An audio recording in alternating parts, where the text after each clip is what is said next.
من يهده الله فلا مضل له ومن يضلله فلا هادي له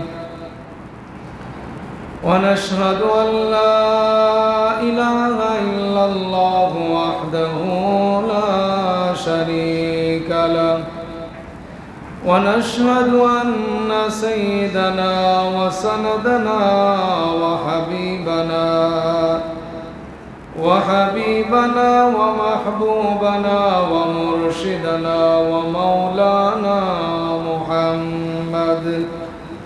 ومولانا محمدا عبده ورسوله الذي أرسله الله تعالى بالحق بشيرا ونذيرا وداعيا إلى الله بإذنه وسراجا منيرا أما بعد فقد قال الله سبحانه وتعالى في كلامه المجيد وفي فرقانه الحميد أعوذ بالله من الشيطان الرجيم بسم الله الرحمن الرحيم وأذن في الناس بالحج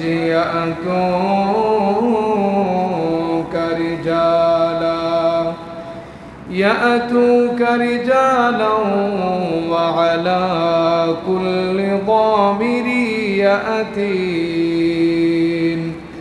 يأتين من كل فج عميق وقال رسول الله صلى الله عليه وسلم من حج لله فلم يرفث ولم يفسق رجع كيوم ولدته أمه أو كما قال عليه الصلاة والسلام بارك الله لنا ولكم في القرآن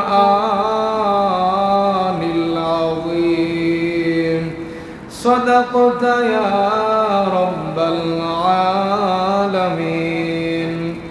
اللهم صل على محمد وعلى آل محمد كما صليت على إبراهيم وعلى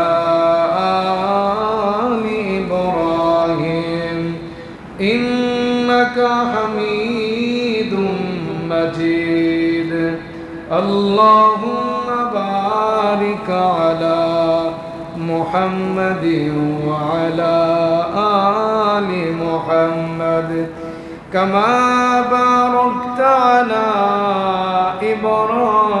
إبراهيم وعلى آل إبراهيم إنك حميد مجيد سبحانك لا علم لنا إلا ما علمتنا إنك أنت العليم الحكيم رب اشرح لي صدري ويسر لي أمري واحلل عقدة من لساني يفقه قولي আলহামদুলিল্লাহ আমরা দয়াময় আল্লাহ রাব্বুল আলামিনের দরবারে শুকরগুজার হচ্ছি যে মহান রাব্বুল আলামিন আমাদেরকে পবিত্র জুমার দিনে জুমার নামাজ আদায়ের লক্ষ্যে তার ঘরে আসার বসার তৌফিক দান করেছেন।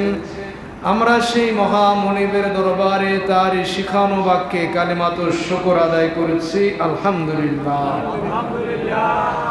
দরুদ ও সালাম পাঠ করছি বিশ্ব নবী শেষ নবী আখির নবী দু জাহানের সর্দার হযরত মুহাম্মদুর রাসূলুল্লাহ সাল্লাল্লাহু আলাইহি ওয়াসাল্লামের প্রতি। মুহতারাম হাজিরিন, আজকে আপনাদের সম্মুখে যে বিষয়টা নিয়ে আলোচনা করব সেটা হলো হজের সর্বশেষ আলোচনা। যারা হজে যাবে তাদের কি কি করণীয় আছে, তাদের কি শিক্ষণীয় বিষয় আছে, সেগুলো আজকে আমি ইনশাল্লাহ আলোচনা করব। যারা এবছর হজে যাবে তবে ইনশাল্লাহ আজকের এই আলোচনা দ্বারা তাদের অনেক উপকার হবে। কারণ মানুষ তো হজ করে কিন্তু হজের আহকামগুলো না জানার কারণে তাদের হজগুলো পরিপূর্ণ হয় না। হজ মানুষকে আল্লাহ তাআলা, এটা এমন একটা বিধান যে বিধানটা নির্দিষ্ট একটা টাইমের মধ্যে করতে হবে। এই টাইম গেলে কাজা করার সুযোগ নাই। নামাজ যদি কাজা হয়ে যায় কাজা করার সুযোগ আছে, কিন্তু হজ যদি কাজা হয়ে যায় সেটা আর সুযোগ নাই। এটা আগামী বছর। এখন আপনি আগামী বছর বাঁচবেন কিটা সেটা আপনার ব্যাপার, মানে আল্লাহ তাআলা ভালো জানে যে আপনি বাঁচবেন কিনা। নামাজ কাজা হয়ে গেলে আল্লাহ ক্ষমা করতে পারে, ফরজ হজ কাজা হলে সেটাও আল্লাহ ক্ষমা করতে পারে, কিন্তু আল্লাহ রসুলের বড় ধমকি আছে। কঠিন ভাষায় যে কথা বলেছেন সেটা, যেই ব্যক্তির উপরে হজ ফরজ হলো সে হজ করলো না, সে ইহুদি হয়ে মারা যাক আর নাসারা হয়ে মারা যাক, আমার কোনো আসে যায় না, আমার কোনো তার ব্যাপারে কোনো পরোয়া নাই। তাহলে হজ শব্দের অর্থ হলো ইচ্ছা করা। আমি ইচ্ছা করলাম, আমি আমার উপর আবশ্যক করে নিলাম, আমি হজ করব। হজ মানুষের যেমনটি হজ মানুষের জীবনে একবারই ফরজ হয়। হজ কিন্তু মানুষের জীবনে বারবার ফরজ হয়। আমি একবার হজ করেছি তো আমার ফরজ আদায় হয়ে গিয়েছে, কিন্তু আবার আমি করব, এটা আমার জন্য ফরজ না, নফল। এই জন্য আল্লাহ কোরআনে বলেন আল হাজ্জু আশহুরুম মা'লুমাত, হজের নির্দিষ্ট কয়েকটি মাস, হজের জন্য কয়েকটি মাস নির্ধারিত, সেটা শাওয়াল, জিলকদ, জিলহজ। কেন এই 3 মাসে? আমরা তো এখন অল্প সময়ের মধ্যে পৌঁছে যাই। যারা পায়ে হেঁটে যাবে, যারা উটের পিঠে সওয়ার হয়ে মক্কায় পৌঁছবে, আবার স্বাভাবিক দূর দূরান্ত থেকে যারা স্বাভাবিক যানবাহনে যারা মক্কায় পৌঁছবে, তারা শাওয়াল, জিলকদ, জিলহজ এই মাসগুলোতে তারা হজের নিয়ত করবে। তাহলে হজ কাদের উপরে ফরজ? আল্লাহ কোরআনে বলেন ওয়ালিল্লাহি আলান নাসি হিজ্জুল বাইতি মান ইসতাতা ইলাইহি সাবিলা। হজ তো তাদের উপরে ফরজ যারা মক্কায় আসা যাওয়ার মতো, যাদের কাছে খরচ থাকে এবং যাদের পরিবারের খরচ আদি যাদের কাছে থাকে, মক্কায়ও আসা যাওয়ার মতো তাদের কাছে খরচ থাকবে এবং পরিবারকে রেখে যাবে এই পরিমাণ, মানে সম্পদ যাদের কাছে আছে, পরিবারের কোনো খরচের কোনো সমস্যা নাই, আমার আসা যাওয়ারও কোনো খরচের কোনো সমস্যা নাই, এই পরিমাণ সম্পদ যেই ব্যক্তির কাছে থাকবে এই ব্যক্তির উপরে হজ করা ফরজ। তাহলে এই ব্যক্তি হজ যেই ব্যক্তির উপরে ফরজ হবে সে সাথে সাথেই হজ করে নেওয়াটা তার জন্য উত্তম। কেউ যদি পরে করে সেটা তার জন্য আদায় হবে, কিন্তু যদি করেন একেবারে না করে, তাহলে আল্লাহ রসুল যেই ধমকি দিয়েছে, যেই কঠিন ভাষা, মানে কঠিন যে ভাষা উচ্চারণ করেছে, সে আওতার ভুক্ত হবে। তাহলে ফরজ নামাজ যদি কেউ ছেড়ে দেয় তাহলে কাজা করার সুযোগ থাকে, হয়তো বা 10 মিনিট বা 1 ঘন্টা পরে আমি আদায় করতে পারবো, কিন্তু এর মধ্যেও আমি মারা যাব কি বেঁচে থাকবো কি এটা নিশ্চয়তা নাই। সেটা জানে কে বলেন তো? আল্লাহ তাআলা। কিন্তু এই ফরজ আদায় করলাম না সেটা আল্লাহ তাআলা ক্ষমা করতেও পারে, হজ আমি করলাম না সেটাও আল্লাহ ক্ষমা করতে পারে, কিন্তু নামাজের ব্যাপারে কিন্তু আল্লাহ রসুল ধমকি দেন নাই যে কাজা করলো বা করে নাই, এখন মারা গেছে, আরাকত্ব আসার আগেই, সে কাজা করার আগেই মারা গেছে, সে ব্যাপারে আল্লাহ রসুলের কোনো ধমকি নাই, কঠিন ভাষাও নাই, চাইলে আল্লাহ ক্ষমা করতে পারে। কিন্তু হজের ব্যাপারে করলো না, আল্লাহ রসুলের কি ধমকি আছে? হজকে তিনটা ভাগে বিভক্ত করা হয়েছে মানুষের সুবিধার্থে। একটা হজ ইফরাদ, কেরান, তামাত্তু। কেরান, ইফরাদ, তামাত্তু এবং কেরান এগুলোর মানে ভাগ করা হয়েছে মানুষের সুবিধার্থে, যাতে মানুষ সুবিধা নিতে পারে। শরীয়তে কোনো কঠিন মানে ভাষা ব্যবহার করে নাই, যে মানুষকে চাপিয়ে দেওয়া হয় নাই এটা তোমাকে করতেই হবে। তাহলে ইফরাদ কারা করবে? ইফরাদ যারা করবে, ইফরাদ মানে হলো একক। আপনি হজ করবেন, হজের নিয়ত করবেন, তবে আপনি একটা হজের শুধু হজের নিয়ত করবেন ইফরাদ, শুধু উমরার নিয়ত করবেন সেটা হবে ইফরাদ। আর হজ এবং উমরা দুটো একসাথে মিলালে হবে কেরান বা তামাত্তু। তবে কেরান এবং তামাত্তুর মধ্যে একটু ব্যবধান আছে। কেরান এবং তামাত্তুর মধ্যে ব্যবধান হলো, যারা কেরানটা যারা এই হজ এবং উমরা একসাথে করবে, আর তামাত্তু হলো যে হজ উমরা আগে আগে মক্কায় যখন পৌঁছার পরে দেখবে এখনো 15-20 দিন সময় আছে। এই সময়গুলোতে ইহরাম বেঁধে থাকা, কাপড় পরিধান করে থাকাটা খুবই কষ্টকর। কারণ এতদিন দীর্ঘ সময় আমার কোনো কাজ করতে পারবো না। মানে যখন আমি ইহরাম বাঁধবো, ইহরাম বাঁধার পরে দুনিয়ার সমস্ত কাজ মানে কিছু কাজ আমার জন্য হারাম হয়ে যায়, সেটা আমি আর করতে পারবো না। এজন্য সেলাই করা কাপড় পরিধান করতে পারবে না।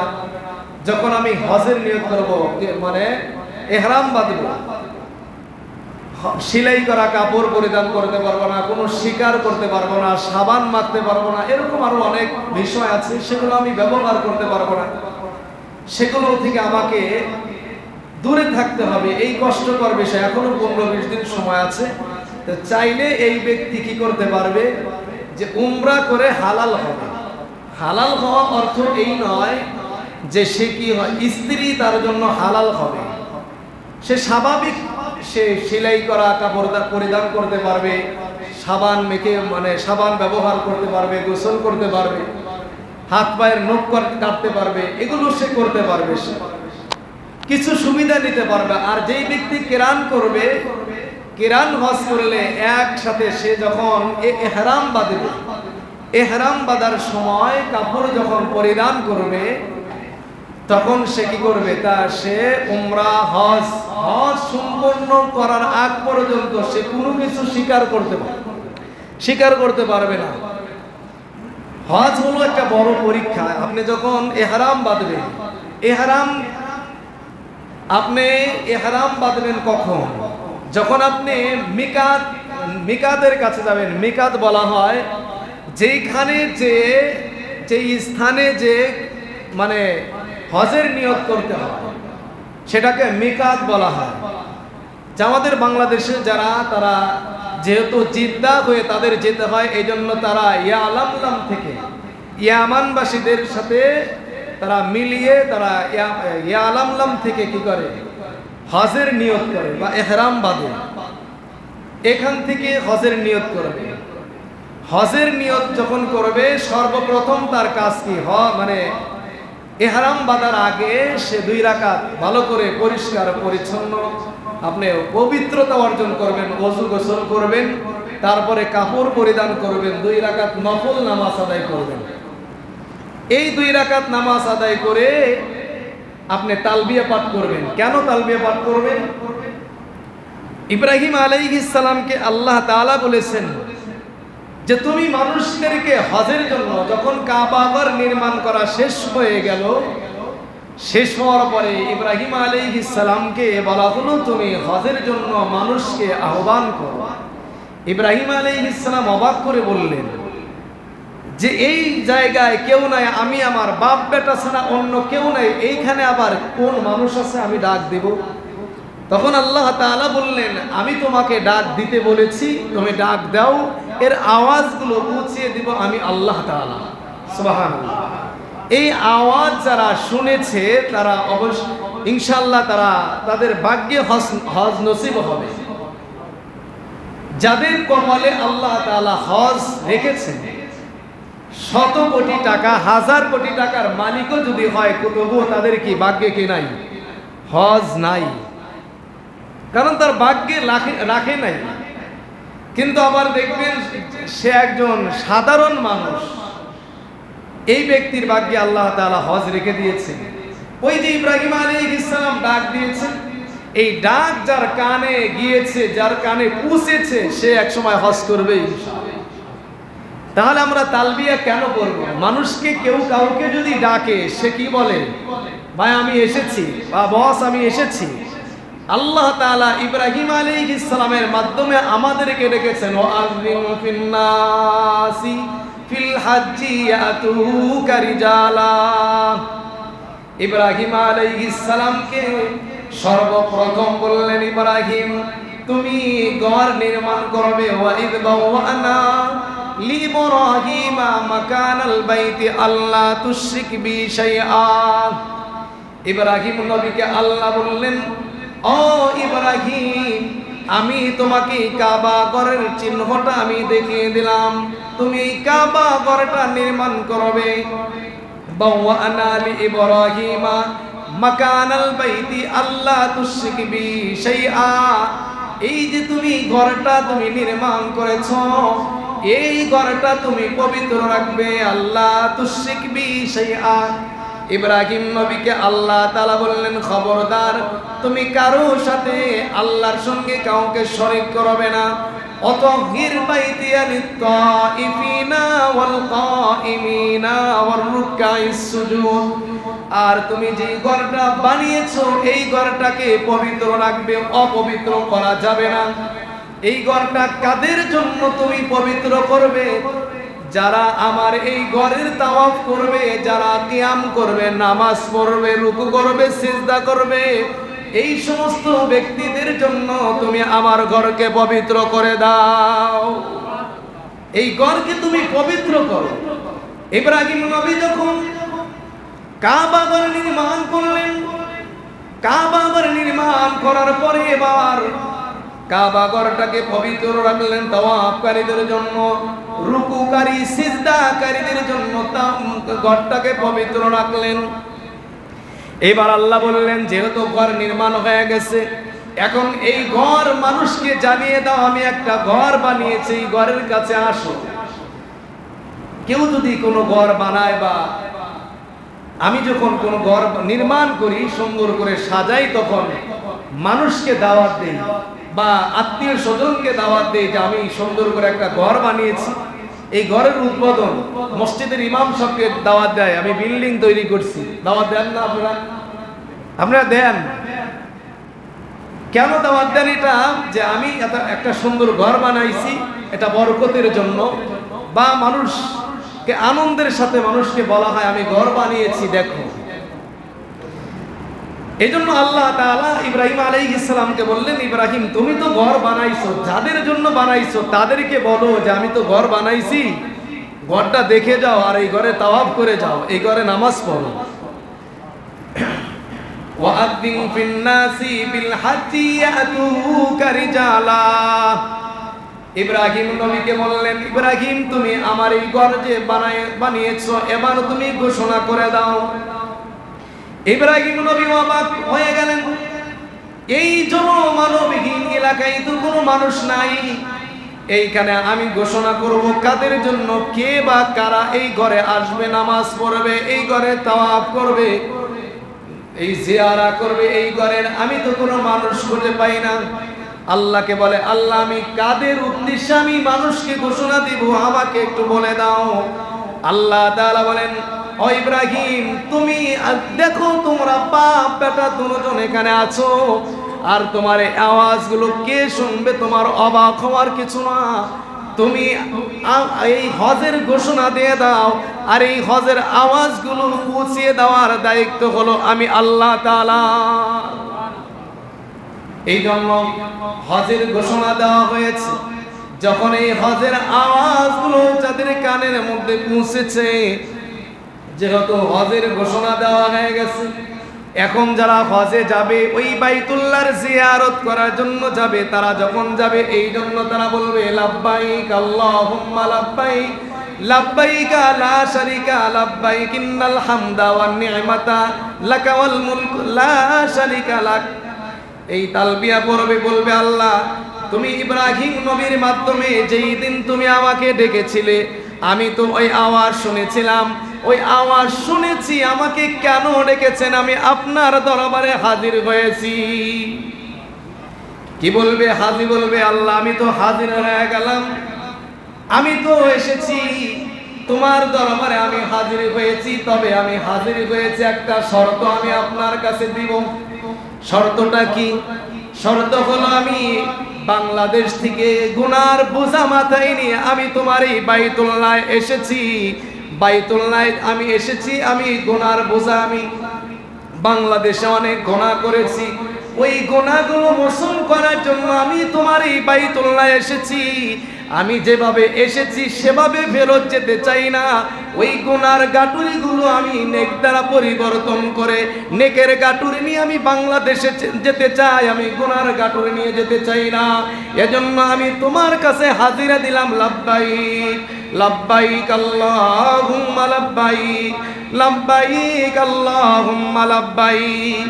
এই হাজিরা দিবে যে আমি যেভাবে এসেছি সেভাবে আমি যাব না, আমি নেকের বোঝা নিয়ে যেতে চাই।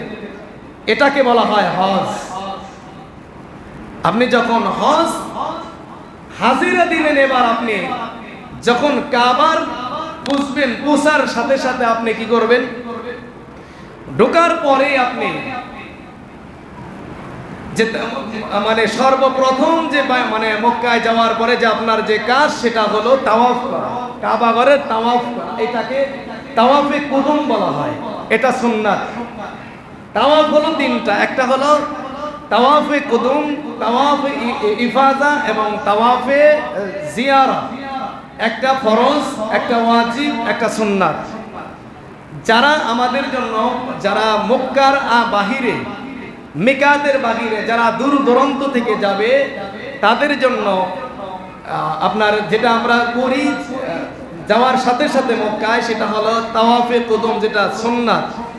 আর তাওয়াফে জিয়ারা যেটা, সেটা হলো আমরা 10 তারিখে ফজরের পর থেকে শুরু হবে, 12 তারিখ সূর্যাস্ত আগেই এই তাওয়াফ করতে হবে। কোনো ব্যক্তি যদি এই সময়ের মধ্যে তাওয়াফ করতে না পারে, তাওয়াফে জিয়ারা বলা হয় এটাকে, ফরজ তাওয়াফ। এই সময়ের মধ্যে যদি কেউ তাওয়াফ না করে তাহলে তার মানে বড় ধরনের একটা কি মানে জরিমানা দিতে হবে, উট কুরবানি করতে হবে, বড় ধরনের একটা ক্ষতি হবে। তাহলে সর্বপ্রথম যেটা আমাদের কাজ, সেখানে যায় আমাকে তাওয়াফ করতে হবে। এটাকে কি বলা হয়? তাওয়াফে কুদুম। আর যে তাওয়াফে জিয়ারা যেটা বলা হয় সেটা হলো 10 তারিখ ফজরের পর থেকে 12 তারিখ সূর্যাস্তের আগ পর্যন্ত যেই তাওয়াফ করা হবে সেটা হবে তাওয়াফে জিয়ারা, এটাকে ফরজ বলা হয়। আর ওয়াজিব কোনটা? যেটা আমরা একবারে শেষে আমরা যখন বাড়ি চলে আসব, ওই শেষে আমরা যে তাওয়াফটা করব সেটা হলো তাওয়াফে ইফাজা, বিদায়ী তাওয়াফ বলা হয়। এখানে আরেকটা বিষয় হলো, যারা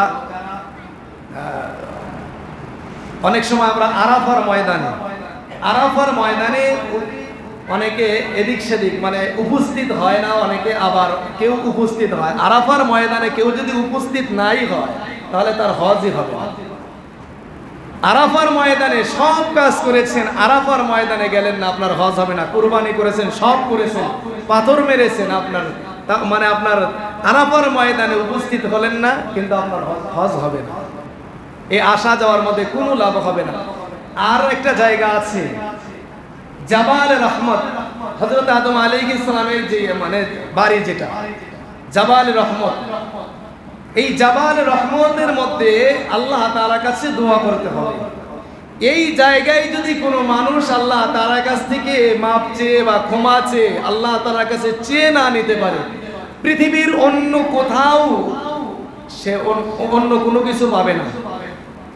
ওই জায়গায় যদি দোয়া কবুল না হয়, পৃথিবীর অন্য কোথাও আর দোয়া কবুল হবে না।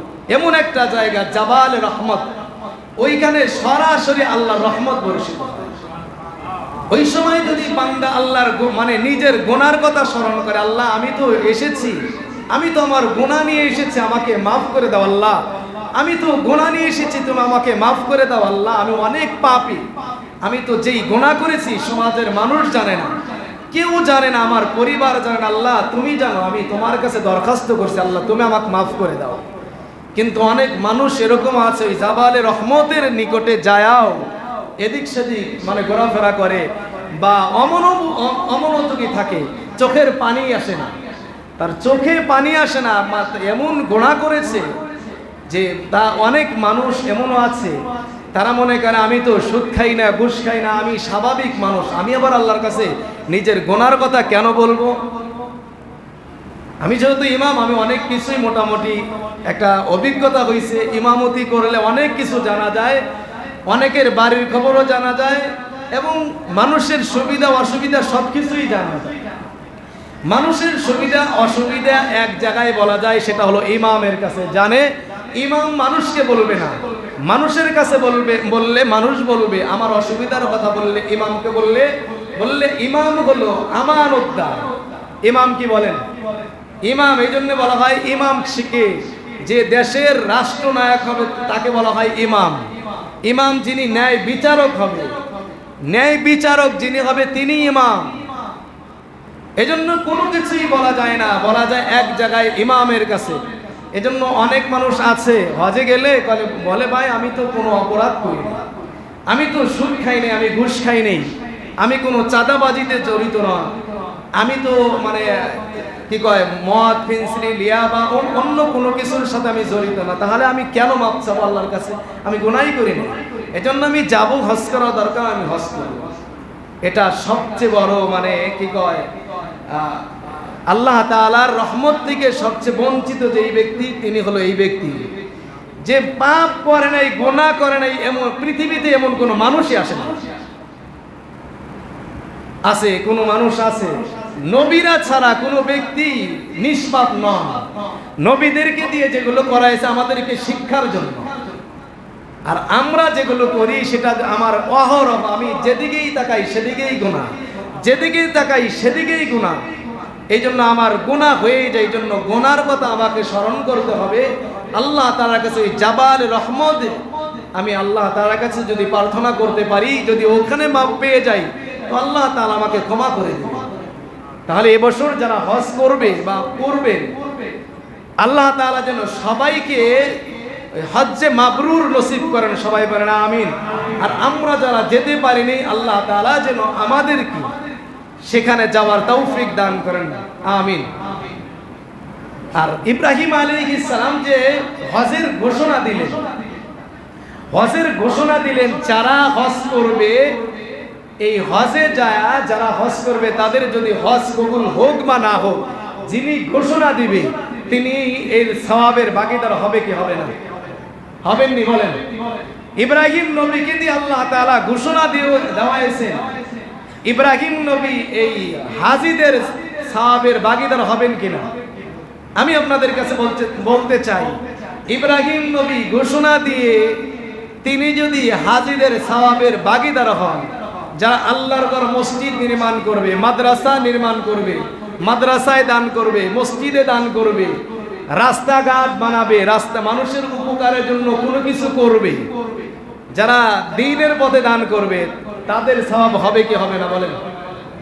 যারা এখন করে যাবে পরবর্তীতে আপনার যারা প্রজন্ম যারা আসবে তারা করবে, যারা আগে করে যাবে তারা সওয়াব পাবে। ইব্রাহিম নবী আজ থেকে প্রায় 4500 বছর আগে মনে হয় নাকি, আজ থেকে প্রায় 4500 বছর আগে তিনি ঘোষণা দিয়েছেন, আজকে এই এখনো পর্যন্ত যারা হাজিরা হজ করবে তাদের ওই হাজিরা হজ করে উমরা করবে, লাব্বাইক বলবে, যত সওয়াব হাজিদের আমলনামায় আসবে হযরত ইব্রাহিম আলাইহিস সালামের আমলনামায় অটোমেটিক পৌঁছে যাবে। দোয়া করতে হবে না, আল্লাহ ইব্রাহিম নবীর আমলনামায় আমার এই সওয়াব পৌঁছে দাও বলতে হবে। যারা এই মানে আল্লাহর ঘর মসজিদও যারা আবাদ করবে, যারা নির্মাণ করবে, এই ব্যক্তিগুলো থাকবে না, কিন্তু ভবিষ্যৎ প্রজন্ম যারা আসবে তাদের তারা আমল করবে, এখানে এই ঘরে আমল করবে, আর আমাদের আমল নামার মধ্যে অটোমেটিক অটো সুইচ দেওয়া আছে, অটো আপনার আমল নামার মধ্যে কলম চলতে থাকবে। বলা হবে যে আমার আমল নামার মধ্যে আমি তো এই আমলগুলো করি নাই, মৃত্যুর পরে ইকরা কিতাবাকা কাফা বিনাফসিকা আল-ইয়াওমা আলাইকা হাসিবা, বান্দার আমল নামাগুলো বান্দাকে পেশ করা হবে। বান্দা এমন কিছু আমল দেখে আশ্চর্য হয়ে যাবে যে এই আমলগুলো তো আমি আল্লাহ, বান্দা আমি তো আল্লাহ, আমি তো করি নাই, এই আমলগুলো আসলো কিভাবে? বলে তুমি যে দুনিয়াতে সদগায়ে জারিয়ার কাজ করে এসেছো, এই সদগায়ে জারিয়া কলম, তুমি মারা গেছো, কলম তো তুমি রেখে এসেছো, ওই কলমটা আমি আল্লাহ নামাই নাই, সদগায়ে জারিয়ার কলমটা চলতেই আছে। আজকে যত তারিখ, তুমি যেই সময় মারা গেছো, আজকে যত তারিখ, আজকে পর্যন্ত তোমার আমল নামায় সওয়াবগুলো শুধু উঠতেই আছে। সেই আমলগুলো আমি তোমার খাতায় লিপিবদ্ধ করে দিয়েছি, যা তোমার জীবদ্দশায় করে এসেছি। তাহলে সদগায়ে জারিয়ার কাজ আমাদের করা দরকার আছে না নাই? এজন্য যারা হজ করবে, এদিকে যাওয়ার আগে আরেকটা কথা বলি, যারা হজ করবে, যাদের হজটা কবুল হয়ে যাবে, এই হজের মধ্যে আমাদের কোনো অশ্লীল ফালা রফাসা, আল্লাহ বলেন ফামান ফারাদা ফীহিন্নাল হাজ্জা ফালা রফাসা ওয়ালা ফুসুকা ওয়ালা জিদাল, যারা হজ করার ইচ্ছা করবে, ফালা রফাসা, তারা কি করবে না, স্ত্রী সুলভ যত আচরণ আছে, স্ত্রীর সাথে প্রেম আলাপ, আপনি যখন ইহরাম বাঁধবেন, হজের নিয়ত করলেন, ফোন দিয়ে স্ত্রীর সাথে আপনি প্রেমের আলাপ শুরু করবেন, হারাম আপনার জন্য। আপনি হারাম, আপনি ইহরাম বাঁধলেন, আপনি কাবা ঘরের গেলাফের সামনে ইহরাম বেঁধে আপনি কি করলেন, ফোন দিলেন স্ত্রীকে, বললেন আমি এখন এইখানে আছি সেইখানে আছি। সবচাইতে মানে এখানে যে আপনি কি করলেন না, স্ত্রীকে ফোন দিলেন বা বিভিন্ন ধরনের কথা বললেন, এই কথাগুলো বলা, স্ত্রীর সাথে এই কথাগুলো বলা হলো হারাম। ফালা রফাস, এটা হলো রফাস বলা হয়। ওয়ালা ফুসুক, এবং শরীয়ত বিরোধী কোনো কাজকর্ম করবে না। ওয়ালা জিদাল, মানে শরীয়ত যেগুলো নিষেধ করেছে এই সমস্ত কাজ আপনি জড়িত হতে পারবেন না। এবং কোনো ঝগড়া, তর্ক বিতর্ক, অনেকগুলো হাজি যদি একসাথে থাকে, তর্ক বিতর্ক লাগাটাই স্বাভাবিক। মাঝে মাঝে লাগে কি লাগে না? একসাথে দুই কলসি থাকলে মাঝে মাঝে বাড়ি খাওয়ার সংখ্যা থাকে। এই বলে কি দুই কলসি একসাথে মারামারি আরম্ভ করবে? কথা বলেন, মারামারি করে নাকি? দেখবেন দুইটা বাড়ি খাইছে তো সেখানে পড়ে আছে। হ্যাঁ, আপনারা যখন, আমরা যখন হজে যাব, আমি যখন নিয়ত করেই ফেলেছি, তর্ক হয়েই যাচ্ছে, একজন করতেছে, আমি চুপ থাকি, এটার মধ্যে কামেবি এই শরীয়ত বিরোধী মানে ঝগড়া, এই ঝগড়া করো আমার জন্য হারাম, এই কাজও আমি করতে পারবো না। এইভাবে যেই ব্যক্তি হজ করবে, নবী বলেন কারাজাকা ইয়াউমিন ওয়ালাদাতহু উম্মুহু, সেই ব্যক্তি যেন সবে মাত্র কি করলো, মায়ের পেট থেকে ভূমিষ্ঠ হয়েছে, তার কোনো গুনাহই নাই। সুবহানাল্লাহ। আমার আরেকটা বিষয় আফসোস লাগে, যারা হাজি হজ করতে যায় বা উমরা করতে যায়, খুব গর্বের সাথে বলে আমি হজ করে এসেছি, আমি নবীর রওজায় জিয়ারত করেছি। আল্লাহর রাসূলের রওজা জিয়ারত যারা জিয়ারত করেন, আল্লাহ রসুলের জিয়ারা মানে কবরের সামনে যখন দাঁড়ান, যাদের মুখে দাড়ি নাই, আপনার যে দাঁড়ান, আপনাদেরকে একটু লজ্জা লাগে না? আল্লাহ রসুল বলেছে যে দাড়িকে তোমরা লম্বা করো, মোচকে খাটো করো। আল্লাহ রসুল যদি বলে, আল্লাহ রসুল যেটা বলবে, করতে বলবে, সেটা আমার আপনার জন্য কি হবে? ওয়াজিব। বলেন কি হবে? ওয়াজিব যদি তরক করে সেটা হলো মারাত্মক গুনাহ। আপনারা আবার মন খারাপ করেন না, মানে আমার একটা বিষয় আমার কাছে মানে খটকা লাগে, যদি এই বিষয়গুলো আপনাকে না বলি তাহলে বলবে কে? বলেন, আমাকে কেন দায়িত্ব দিছে? আমাকে দায়িত্ব না দিয়ে অন্য একটা মানুষকে ওখানে দায়িত্ব দিতে পারতেন, সাধারণ মানুষকে। আমি যদি আজকে দাড়ি কেটে প্যান্ট শার্ট পরে যদি আমি আসি, আমাকে কেউ ইমামতি দিতে দেবে না। যদি আমি প্যান্ট শার্ট পরে আসি, আমার নামাজ হবে না? বলেন, নামাজ হবে না। কেউ বলবে না নামাজ হবে না, এমন ফতোয়া কোনো ব্যক্তিও দিতে পারবে না। কিন্তু কেন বলে না? ভাই আমার তো দিলের মধ্যে ইতমিনান লাগে না, আমি যে নামাজ পড়বো এই ফুল প্যান্ট টাই পরালো ব্যক্তির পিছনে, দাড়ি নাই এই ব্যক্তির পিছনে নামাজ পড়তে আমার মজা লাগতেছে না। বা শরীর মানে এই সমাজের যে কোনো একটা কাজের সাথে জড়িত, এই কাজের সাথে জড়িত থাকলেও এই ব্যক্তির পিছনে মানুষ নামাজ পড়তে চায় না। তাহলে যিনি ইমাম হবে একদম তার ভিতরে সমাজের কোনো দোষ ত্রুটি তার মধ্যে থাকতে পারবে না। তাহলে যেই ব্যক্তি, যেটা ওয়াজিব, আল্লাহ রসুল ওয়াজিব করে দিয়েছেন যে তোমরা দাড়ি লম্বা করো, মসজিদকে খাটো করো, তার যেই ব্যক্তি আল্লাহ রসুলের সামনে দাঁড়ায়, দাড়িবিহীন যেই ব্যক্তি দাঁড়ান তার কেমন লাগা উচিত? আপনি আল্লাহ রসুলের সামনে দাঁড়ান, আপনি সালাম পোষান, আমার মনে হয় সালামটা ফেরত আসে যে তোর সালাম আমি গ্রহণ করলাম। মনে কষ্ট নেবেন না, আমিও কষ্টই বলতেছি, যেই নবী আমার আপনার জন্য বলেন আজকে স্ত্রীকে খুশি করার জন্য, আমি আমার প্রেমিকাকে খুশি করার জন্য আমি দাড়ি কাটতেছি, দাড়ি কাটা ওলামায়ে কেরাম, মানে যারা অনেকে বলেন যে কবিরা গুনাহ, সব সময় 24 ঘন্টা গুনাহ হয়। ওলামায়ে কেরাম বলেন যে 24 ঘন্টা গুনাহ হয়। আপনি নামাজে দাঁড়াবেন, নামাজে দাঁড়ানোর পরে সমস্ত গুনাহ বন্ধ হয়ে যায়, কিন্তু যেই ব্যক্তি দাড়ি কাটতেছে এই ব্যক্তির গুনাহ বন্ধ নাই।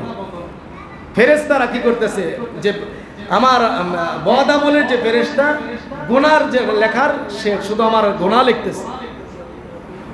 একবার একটু ভেবে দেখেন যে আমি কি কাজ করতেছি।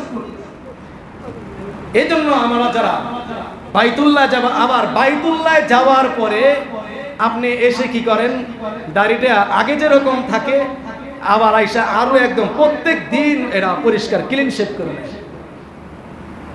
আল্লাহ আপনাকে এগুলো দিয়েছে, এটা কারো বাপ দাদার সম্পত্তি নি? বলেন, বাপ দাদার সম্পত্তি এটা কি কেউ দিয়েছে? বলেন, আল্লাহ দিয়েছে। অনেক মানুষের দাড়ি নাই, হাজারো চেষ্টা করে, হায় আমার দাড়ি জ্বালায় না, বাবায় অস্থির। আমার এক বন্ধু আছে, তার দাড়ি জ্বালায় না। বাবা বলে ও কি বড় হয় নাই, ও কি বালেগ হয় নাই, ওর দাড়ি হয় না। যে দাড়িটা আল্লাহ তাআলা যাকে দিবে তার হবে, যাকে দিবে না তার হবে না। কোনো মানুষের ক্ষমতা নাই দাড়ি বানানো, আর কোনো মানুষের ক্ষমতা নাই এটা দাড়ি কি যে আমার না হোক। আপনি যদি এটাই আপনার মানে পছন্দ হয়, দাড়ি ক্লিন শেভ করা, আল্লাহর কাছে দরখাস্ত করেন আল্লাহ আমাকে মহিলা বানায় দেন, এছাড়া আর কি করবে? মহিলা বানায় দেন, এটা আল্লাহর কাছে বলেন। যাক, আর ওদিকে যাব না। এজন্য আপনাদেরকে আমি সতর্ক করি, অন্তত পক্ষে যারা হজ করবেন হাজিরত্বকে ধরে রাখবেন, হাজিরত্বকে ধরে রাখবেন। আগের দিনে যারা হজ করেছে তারা কিন্তু এসে রুমাল মাথায় দিছে, মিথ্যা কথা বলে নাই, মানুষের কোনো গীবত শিকায়াত, মানুষের হক নষ্ট করে নাই। এখন হাজি সেখানে কেন যায় দেখি, যাওয়ার পরে আমি যদি দেশের আমি চেয়ারম্যানের পদটা নিতে পারি, আমি মন্ত্রীর পদটা আমি নিতে পারি, আমি মসজিদের সভাপতি হতে পারি, এই চিন্তা করেই বারবার হজে যায়। এরকম আছে না নাই? থাকতে পারে, কারণ মানুষ এটা লোভ, এই লোভকে দূর করেন, আল্লাহর ভালোবাসা অর্জন করেন। আল্লাহকে পাবেন তো সবই পাবেন, আল্লাহকে হারাবেন কোনো কিছুই পাবেন না। মুহতারাম হাজিরিন, একটু কড়া কথা বললাম, এগুলো ভাবার বিষয়। আমরা যারা হজে যাব যেন হাজিরত্বকে ধরে রাখতে পারি। আমি আল্লাহ তাআলা আমার দাড়িকে ভালোবাসেন, মানে নবী ভালোবাসেন, আমাকে আল্লাহ দাড়ি দিয়ে পছন্দ করেছেন। আমাকে দাড়ি দেওয়াটাই আমার সৌন্দর্য, মানে সৌন্দর্য হলো আমার, মানে পুরুষের সৌন্দর্য হলো দাড়ি, আর মহিলার দাড়ি মানে না থাকা। যদি মহিলার দাড়ি থাকতো কেমন লাগতো বলেন? ভালো লাগতো মনে হয় নাকি? আমার মনে হয় যারা মহিলাদের দাড়ি হওয়া দরকার। আমি মন চাইলে হবে না। যাক, আল্লাহ তাআলা এই কথাগুলো আপনাদেরকে বোঝার, আমল করা তৌফিক দান করুন। মুহতারাম হাজিরিন, যে ইব্রাহিম নবীর কথা বলেছিলাম, তিনি মানে হজের ঘোষণা দিলেন। হজের ঘোষণা দিয়ে তিনি আজকেও যারা হজ করবে তার আমল নামায় সওয়াবগুলো পুষবে। এই মসজিদ আমাদের উপরের যে অর্ধেক বাকি ছাদ আছে, এই ছাদটা ইনশাল্লাহ আমাদের কলমগুলো মোটামুটি বাঁধা শেষ, এখন আস্তে আস্তে ঢালাই হচ্ছে। কুরবানির আগে ইনশাল্লাহ আমরা ঢালাই